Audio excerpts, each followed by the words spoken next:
তাহলে ইনজুরি কি কাল হয়ে দাঁড়াবে ডিফেন্ডিং চ্যাম্পিয়ন কেকেআরের? ডিফেন্ডিং চ্যাম্পিয়ন কেকেআর 2024 হওয়া মেগা নিলামে সবথেকে বেশি ইন্টারেস্টিং লেগেছিল।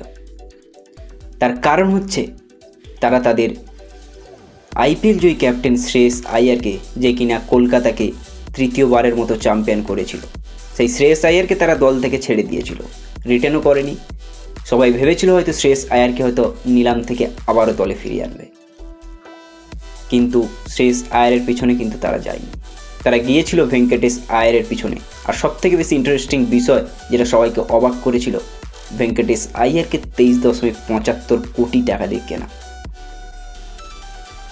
তারা মিচেল স্টার্কের বদলে লাইক টু লাইক চেঞ্জে আন্ড্রেক নোকিয়াকে কিনেছিল, দক্ষিণ আফ্রিকার পেসার আন্ড্রেক নোকিয়া, যাকে কিনেছিল 6.5 কোটি টাকা দিয়ে। কেকেআর দল রিঙ্কু সিংকে 13 কোটি টাকা দিয়ে রিটার্ন করেছিল।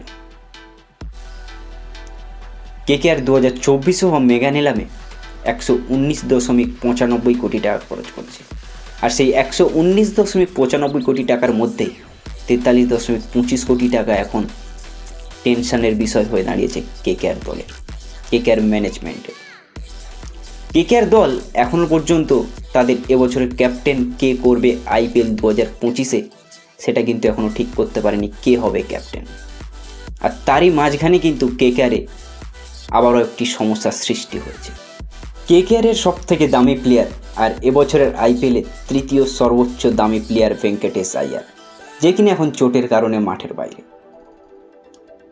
আইপিএল শুরুর আগেই কেকেআরের ম্যানেজমেন্টের মাথায় হাত। তার কারণ হলো ভেঙ্কটেশ আইয়ার মধ্যপ্রদেশের হয়ে কেরালার বিরুদ্ধে একটি ম্যাচে ব্যাটিং করতে নামে কেরালার ঘরের মাঠে। আর কিছুক্ষণ পরেই ভেঙ্কটেশ আইয়ার গোড়ালিতে চোট পায়। চোটের যন্ত্রণা সহ্য না করতে পেরে ভেঙ্কটেশ আইয়ার মাঠেই কিন্তু শুয়ে পড়েছিল। তারপরে কিন্তু ফিজিও গিয়ে চেক আপ করে এবং ভেঙ্কটেশ আইয়ার কিন্তু তারপরে আর ম্যাচ কন্টিনিউ করতে পারেনি। তারপরে ব্যাটিং করেছিল কিছুক্ষণ। তবে এই মুহূর্তে যে পাওয়া খবর, ভেঙ্কটেশ আইয়ার কিন্তু খুবই গুরুতরভাবে কিন্তু জটিল হয়েছেন। আইপিএল 2025-এর আগে ভেঙ্কটেশ আইয়ারের চোট যদি না সারে, কেকেআর কিন্তু বড় সমস্যায় পড়বে। কেননা কেকেআর কিন্তু ভেঙ্কটেশ আইয়ারকে ক্যাপ্টেন্সি করার কথা ভেবেছিল।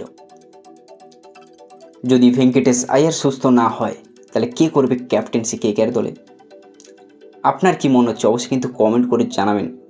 আমার মতে কিন্তু আজিঙ্ক্য রাহানে ফার্স্ট চয়েস হতে পারে। তবে ভেঙ্কটেশ আইয়ার সুস্থ না হলে কিন্তু শুধু ক্যাপ্টেন্সিই নয়, একটা ভালো middle order batsman Venkatesh Iyer কিন্তু ওপেনিংও করতে পারে। অনেক বড় কিন্তু সমস্যায় পড়বে কেকেআর দল। আর তারপরে আরও একটা সমস্যার বিষয় হয়ে উঠেছে আন্ড্রেক নোকিয়ার চোট, যাকে কেকেআর দল 6.5 কোটি টাকা দিয়ে কিনেছিল।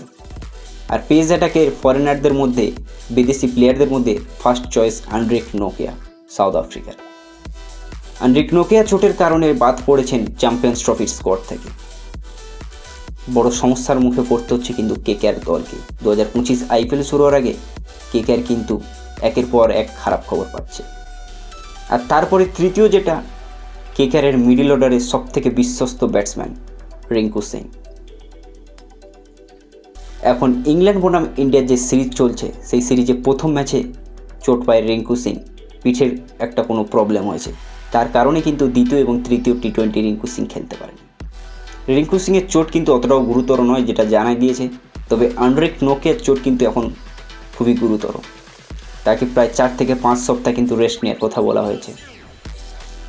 তবে আন্ড্রেক নোকিয়া কি 2025 আইপিএলের আগে কেকেআর দলে যোগ দেবে? প্র্যাকটিসে কি কলকাতায় আসবে আন্ড্রেক নোকিয়া? সেটাই কিন্তু দেখার বিষয়।